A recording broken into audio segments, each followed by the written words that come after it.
This morning I'm drilling some holes in the boat. I'm gonna mount these extra cleats here just because I'm kind of sharing cleats a little too much. So we'll have an extra one. So I have my whisker pull down haul, furling line for the jib. That's a fender. Yeah, so we'll have plenty of cleats now. In today's video, we're going to sail from Harwich to London, and it's like maybe 75 miles or so. The challenge is we have to go up the Thames River, which there's a lot of ships and some VHF reporting requirements, and also the tides are quite strong, so you really have to time it right. You can see 2 knots plus. I was talking to the guy who was just here. He left his YouTube channel is Sam Sails, and he loaned me his pilot guide, and gave me some suggestions. We'll see how it goes. Okay, the wind seems okay. It's a little bit against me, but hopefully we'll be able to get there and then we'll still be okay. I need to hurry.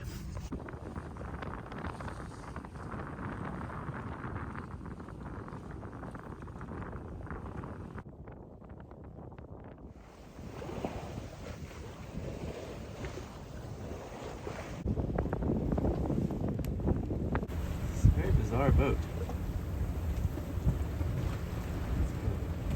Narrow cabin. I just Googled it. It's supposed to be like a remotely operated, like researcher's work vehicle or something, but there was 2 people on it, so it wasn't remotely operated apparently. It wasn't really moving that much. It was like going 1 knot, just kind of floating around. I reluctantly turned on the motor, so we're motor sailing now. One good thing is we're doing like 6.5 knots with the current, so that's good. Oh. Might just be motoring. Might have to put the sails down now too. Looks like the wind is dying all the way.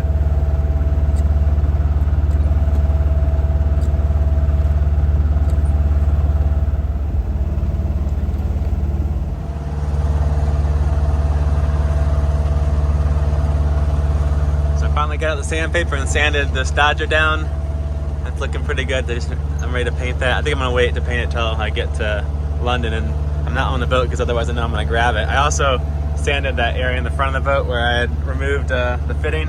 So that's ready to paint. Next project for today is to re-glue this foam down. Before I had used a spray adhesive, but now I got some contact cement at the hardware store today, so I'll give that a try, see if that holds a little better. I just got the spinnaker in a massive knot. It was horrible. Then I spent like 15 minutes like untangling it, getting ready to fly again, and then the wind picks up, so it's too strong. I don't really want to fly it anymore. But I guess that's good. Now we're moving faster. We slowed down to like a couple knots, but now we're back up to 6. And we're gonna have to go against the current for a few hours, but I think we can make it to a decent anchorage.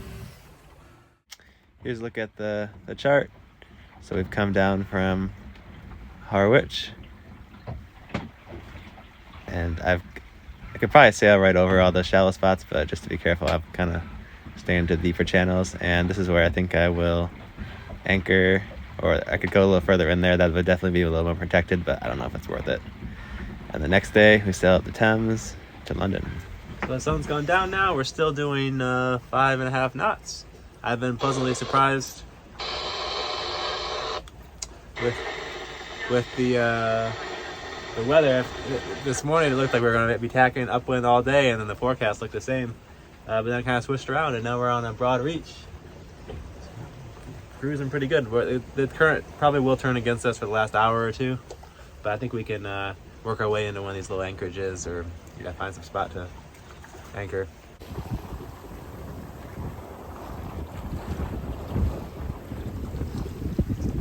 Bunch of windmills over there. A lot of lightning too.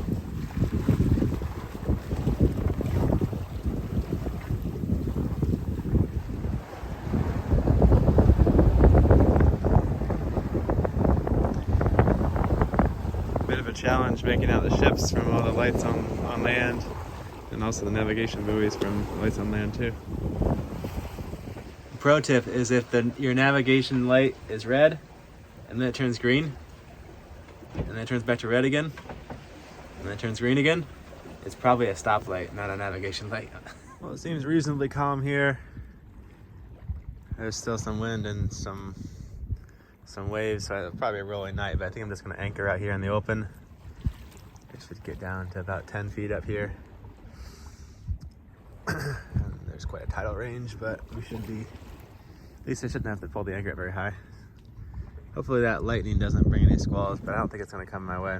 17 with the 10-foot tide. This will be a pretty good place to anchor. Just drop the anchor. We've got a wind and current thing that makes it kind of anchored in a weird way, but it's working. And we got about maybe half a mile, maybe a mile of fetch, but the waves, they're not really too big. It's a little bit rolling. Lightning over there. So kind of a rocky night exposed out here. Have about 15 knots of wind, maybe gusting to 20, 25, but I slept pretty good. I just called all the marinas. We got lucky, I guess. They're all very booked. There was one that was able to get us in though. So in a couple hours, we're gonna start sailing up the river, the Thames, and then we will, I think, anchor. There's a couple of spots, and then real early tomorrow we'll sail into the city part of London, I guess, and we'll go through a lock to get into this marina. And it only opens in between a few hours because it has to open at high tide, so I gotta make sure I get there on time. Otherwise, I guess we'll just sail around and come back out. But yeah, that's the plan. Spinnaker is drying out. I gotta probably put that away. I don't think I'll be using that while I'm sailing into London. Anchors are up, sails are out. We're heading towards London.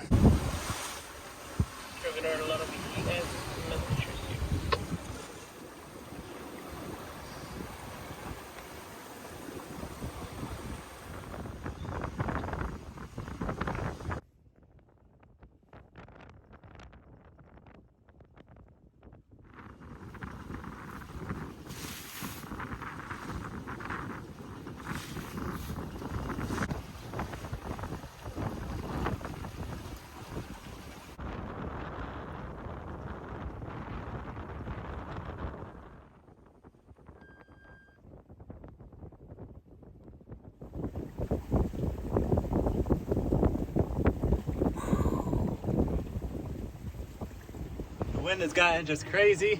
I think the tide has finally switched to be in our favor. But I might have to motor up here because I don't think we're going to be allowed to tack in this channel. They seem to be monitoring it pretty closely. I think that's probably the best thing to do. But yeah, the wind's picked up like 25 knots, gusting to 30. I've got the sails reefed down real small.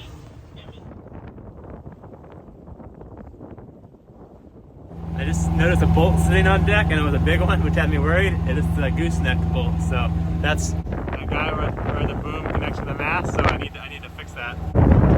This guy here.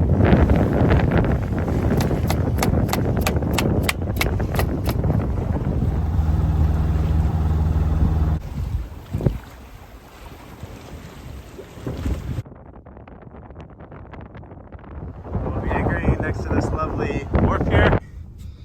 30 feet of water, and the anchor is down. Feels pretty set. It's 7 a.m. Just got underway for day number 2 of the Thames. Current's in our favor now, and we should be getting into South Dock Marina in maybe 3 or 4 hours. QE2 bridge.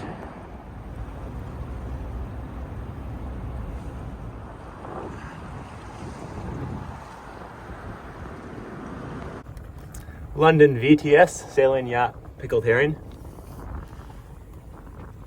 Pickled herring, this is London VTS, over. Yes, I am inbound at Crossness. I would like permission to cross the barrier. I'm about 1 hour out, or 45 minutes out. Pickled herring, London VTS, call again when you can see the Thames barrier, over. See the first buildings in London.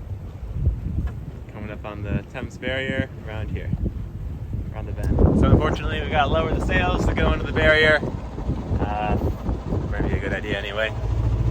So we're getting close.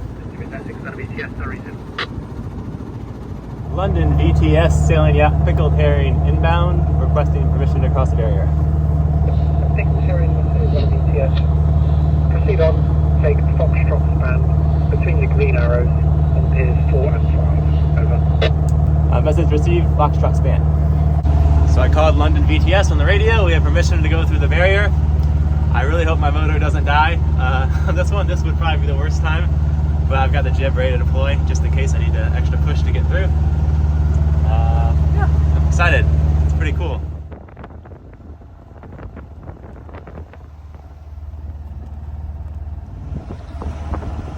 This is the barrier that keeps London from flooding if the Thames River gets too flooded. Pretty cool structure.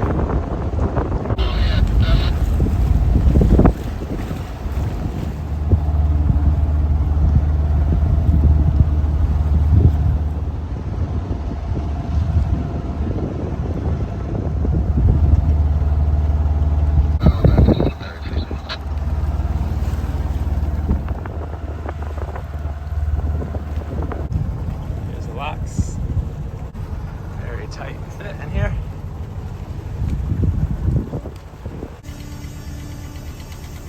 These are open.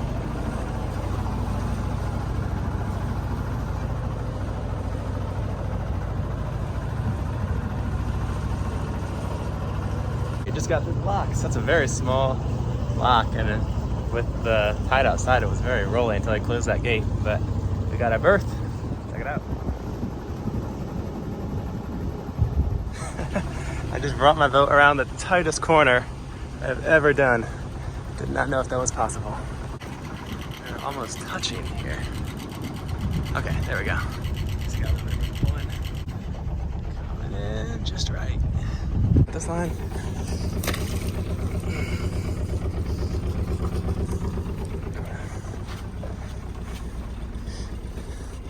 There you go, one-handed docking.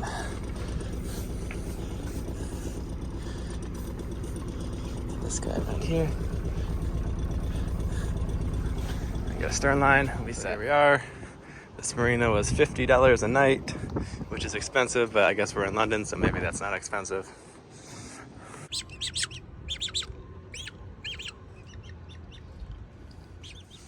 These barge boats are kind of cool.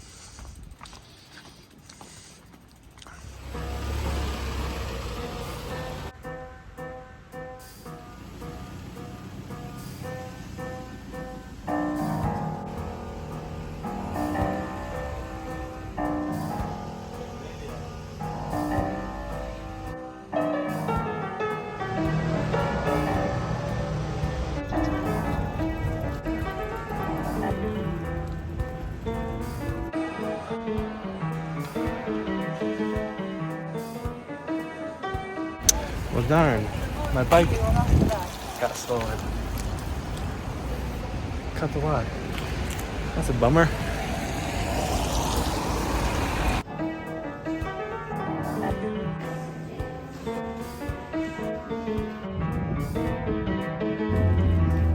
I decided to go walk by the castle where the Queen lives, but she died the next day. It was completely unrelated, I promise, though.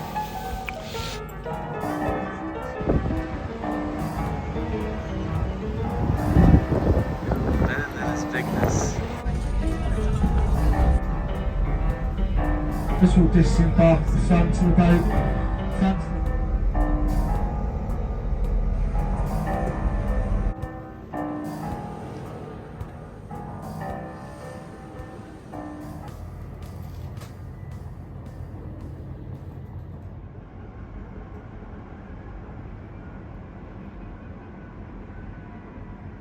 I'm gonna give one of these Brompton bikes a try. You can rent them for $5 here for the day. They fold a lot smaller than a normal folding bike because of their 16-inch wheels and the way they fold in 3 places instead of 2. I've been kind of curious about them.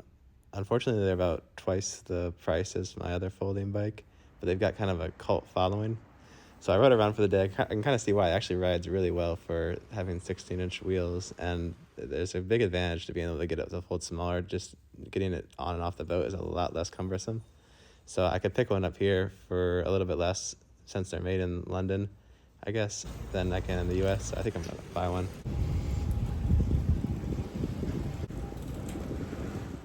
Thanks for watching. And a special thanks to everybody who has contributed to help making these adventures and videos possible. I really appreciate it. If anyone else is getting something out of the video and maybe wants to make a contribution, I got links in the description. I also do post the videos on Patreon sometimes a little bit early for those folks. In the next video, I'll be sailing back out of London and then working my way down to Dover, then Brighton, and to the Solent.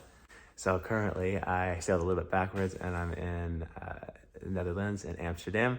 And I'm gonna leave the boat here for the winter and fly back to the US. But I'm kicking around some other ideas for maybe some winter sailing adventures. We'll see what happens there. Either way, I'll see you guys next time.